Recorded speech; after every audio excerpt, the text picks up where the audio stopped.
नमस्कार दोस्तों, स्वागत है आपका हमारे चैनल पर फिर से एक बार नई कहानी के साथ। तो चलिए बिना समय गवाए कहानी को शुरू करते हैं। शादी हुई नहीं कि बेटा पराया हो जाता है, माया किसी से फ़ोन पर कह रही थी।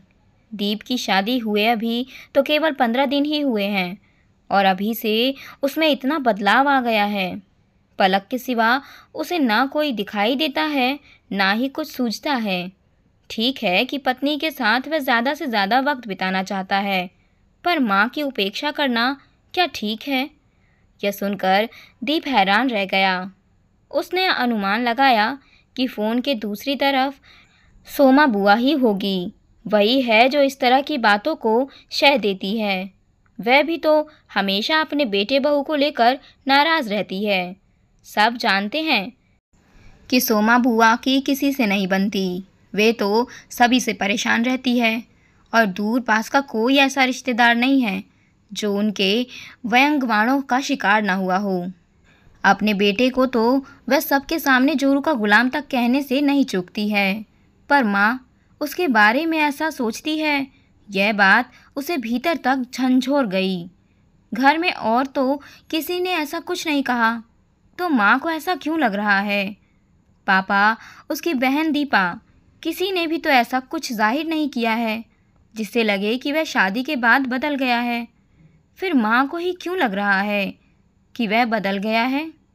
पलक को इस समय नए घर में एडजस्ट होने में उसका सहयोग और साथ चाहिए और वही वह उसे दे रहा है। तो इससे क्या वह माँ के लिए पराया हो गया है? पलक के लिए यह घर नया है। यहाँ के तौर तरीके, रहन सहन सीखने समझने में उसे समय तो लगेगा ही, और अगर वह यहाँ के अनुरूप नहीं ढलेगी तो क्या माँ नाराज़ नहीं होगी? आखिर माँ क्यों नहीं समझ पा रही है कि पलक के लिए नए माहौल में ढल पाना सहज नहीं है। इसके लिए उसे पूरी तरह से अपने को बदलना होगा और वह चाहती है कि इस घर को जल्दी से जल्दी अपना बना ले ताकि सारी असहजता खत्म हो जाए। वह पूरी कोशिश कर रही है, पर माँ का असहयोग उसे विचलित कर देता है। दीप खुद हैरान था माँ के व्यवहार को देखकर। माँ तो ऐसी नहीं है, फिर पलक के प्रति वे कटु कैसे हो गई है? माँ, ये कैसी बातें कर रही हैं आप? मैं पराया कहाँ हुआ हूँ? बताइए ना, मुझसे कहाँ चूक हो गई? या आपकी कौन सी बात की अवहेलना की है मैंने? हाँ, इतना अवश्य हुआ है कि मेरा समय अब बँट गया है। मुझे अब पलक को भी समय देना है ताकि वह अकेलापन महसूस न करे। अभी मायके की यादें, माँ बाप, भाई बहन से बिछुड़ने का दुख उस पर हावी है। हम सबको उसे सहयोग देना चाहिए ताकि वह खुलकर अपनी बात सबसे कह सके। उसे थोड़ा वक्त तो हमें देना ही होगा। माँ, छुट्टी ख़त्म हो जाने से पहले वह भी सब कुछ समझ लेना चाहती है, जिससे ऑफिस और घर के काम में उसे तालमेल बिठाने में दिक्कत न हो। मुझे तुझसे बहस नहीं करनी है। 4 दिन हुए हैं उसे आए और लगा है उसकी तरफदारी करने। पलक अपने कमरे में बैठी माँ बेटे की बातें सुन रही थी। उसे हैरानी के साथ साथ दुख भी हो रहा था कि आखिर माँ इस तरह का व्यवहार क्यों कर रही है। वह तो उनके तौर तरीके अपनाने को पूरे मन से तैयार है। फिर माँ की ये सोच कैसे बन गई कि उसने दीप को अपनी मुट्ठी में कर लिया है? कमरे में दीप के आते ही उसने पूछा, मुझसे कहाँ चूक हो गई दीप, जो माँ इस तरह की बातें कर रही है? मैंने कब कहा कि तुम हमेशा मेरे पल्लू से बंधे रहो? इतना अवश्य है कि माँ से मुझे किसी तरह भी सहयोग नहीं मिल रहा है, इसीलिए मुझे तुम्हारे ऊपर ज़्यादा निर्भर होना पड़ रहा है। फिर चाहे वह घर गृहस्थी से जुड़ी बात हो या रसोई के काम की या फिर मेरे दायित्वों की। इसी कारण तो हम हनीमून के लिए भी नहीं गए, ताकि मुझे इस माहौल में एडजस्ट होने के लिए समय मिल जाए। जानते ही हो कि छुट्टी भी मुश्किल से ही 1 महीने की ही मिली है। मैं खुद हैरान हूँ पलक कि माँ इस तरह का व्यवहार क्यों कर रही है, जबकि उन्हें ही मेरी शादी की जल्दी थी। हमारी लव मैरिज उनकी स्वीकृति के बाद ही हुई है। शादी से पहले तो वे तुम्हारी तारीफ करते नहीं थकती थी, फिर अब अचानक क्या हो गया? कितने चाव से उन्होंने शादी की एक एक रस्म निभाई थी। सोमा बुआ टोकती थी तो माँ उनकी बातों को नज़रअंदाज कर देती थी। सबसे यही कहती, मेरा तो एक ही बेटा है, उसकी शादी में अपने सारे चाव पूरे करूँगी। आज वे सोमा बुआ की बातें सुन रही है, उनसे ही हमारी शिकायत कर रही है। आज उन्हें अपने ही बेटे की खुशी खल रही है। उन्हें तो इस बात की तसल्ली होनी चाहिए कि हम दोनों खुश हैं और एक दूसरे से प्यार करते हैं। डरता हूँ कि सोमा बुआ कहीं हमारे बीच भी तनाव पैदा न कर दे। माँ ने उनकी बातें सुनी तो अवश्य ही उनके बेटे बहू की तरह हमारे बीच भी झगड़े होने लगेंगे। मुझ पर विश्वास रखो दीप, ऐसा कुछ नहीं होगा। पलक के स्वर में दृढ़ता थी।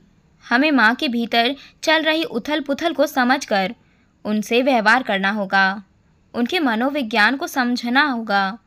दीप, मनोविज्ञान की छात्रा रहने के कारण मैं उनकी मानसिक स्थिति बखूबी समझ सकती हूँ।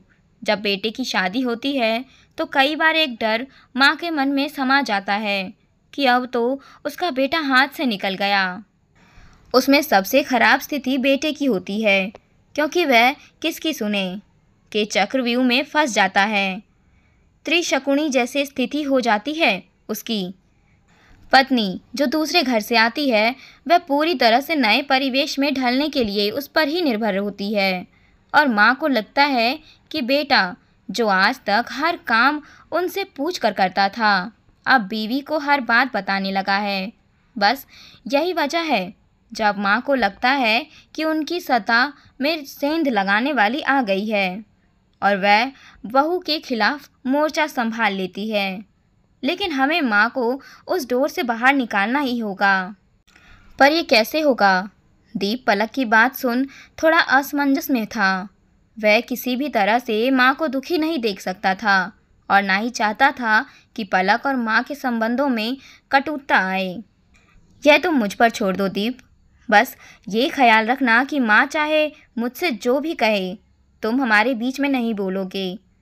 इस तरह बात और बिगड़ जाएगी और माँ को लगेगा कि मेरी वजह से माँ बेटे के रिश्ते में दरार आ रही है या बेटा माँ से बहस कर रहा है।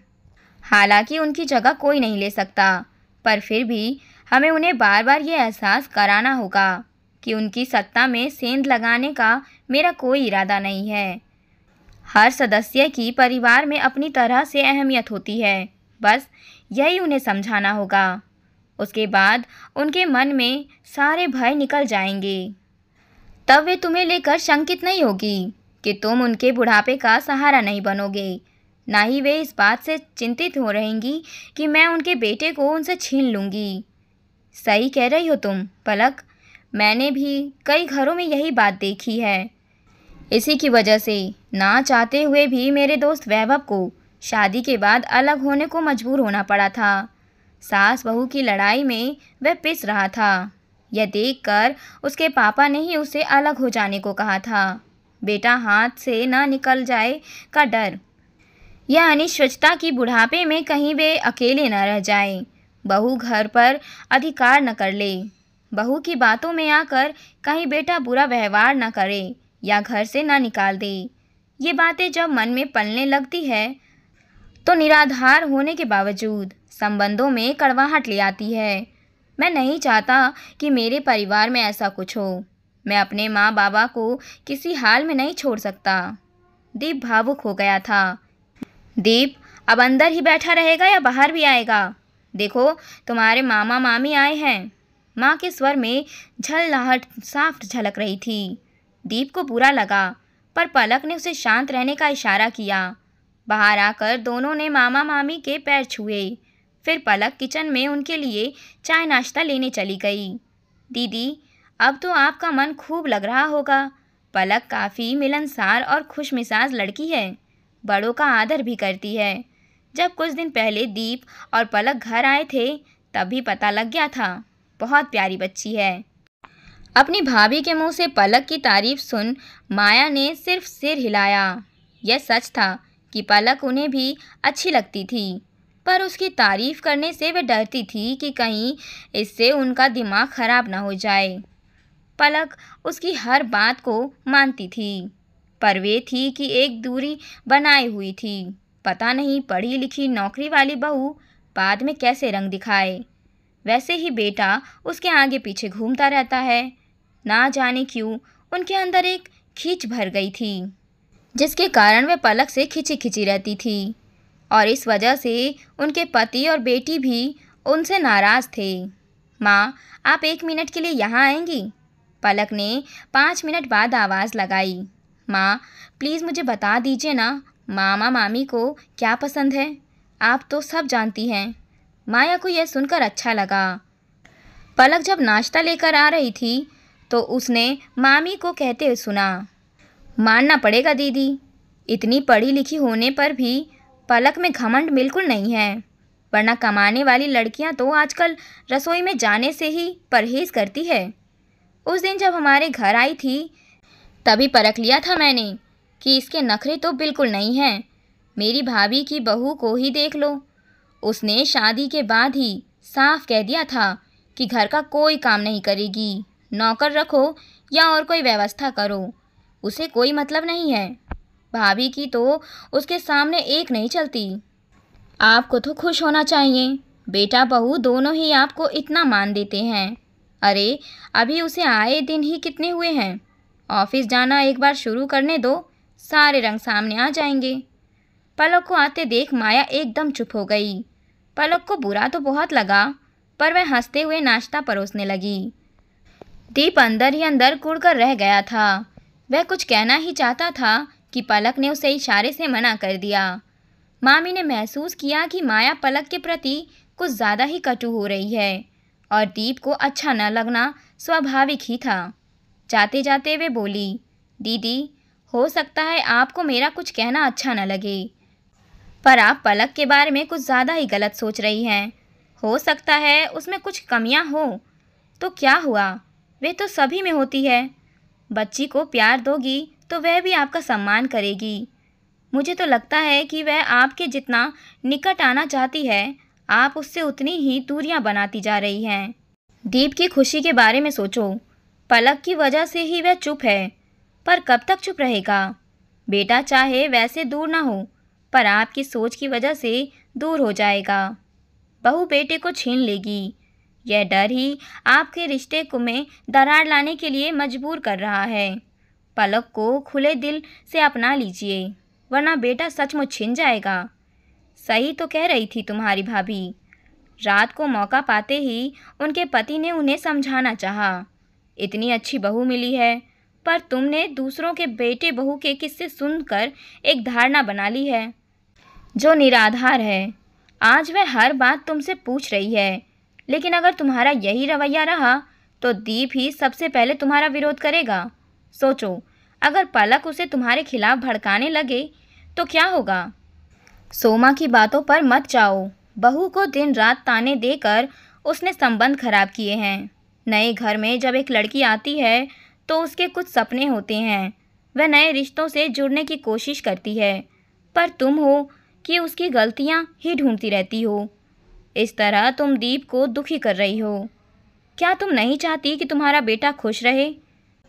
कल हमारी दीपा के साथ भी उसकी सास ऐसा ही व्यवहार करेगी तो क्या वह सुखी रह पाएगी, या तुम बर्दाश्त कर पाओगी? अपने डर से बाहर निकलो।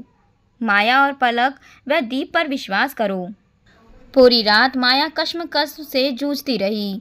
सच में बेटे के छिन जाने का डर ही उसे पलक के साथ कठोर व्यवहार करने को मजबूर कर रहा है। आखिर जितना प्यार वह दीप और दीपा पर उड़ेलती है, पलक को दे तो क्या वह भी उसकी बेटी नहीं बन जाएगी? ज़रूरी है कि उसे बहू के खांचे में जकड़ कर रखा ही जाए। वह भी तो माया में माँ को ही तलाश रही होगी। माया जब सुबह उठी तो उनके चेहरे पर कठोरता और खींच के भाव की जगह एक कोमलता व नज़रों में प्यार देखकर पलक बोली, माँ आइए ना, साथ बैठकर चाय पीते हैं। आज संडे है तो दीप तो देर तक ही सोने वाले हैं। तुम क्यों इतनी जल्दी उठ गई? जाओ आराम करो, नाश्ता मैं बना लूँगी। नहीं माँ, हम मिलकर नाश्ता बनाएंगे, और इस बहाने मैं आपसे नई नई चीज़ें भी सीख लूँगी। डाइनिंग टेबल पर माँ को पलक से बात करते और खिलखिलाते देखकर दीप हैरान था। पलक ने आंखों ही आंखों में जैसे उसे बताया कि उसे यहाँ भी माँ मिल गई है।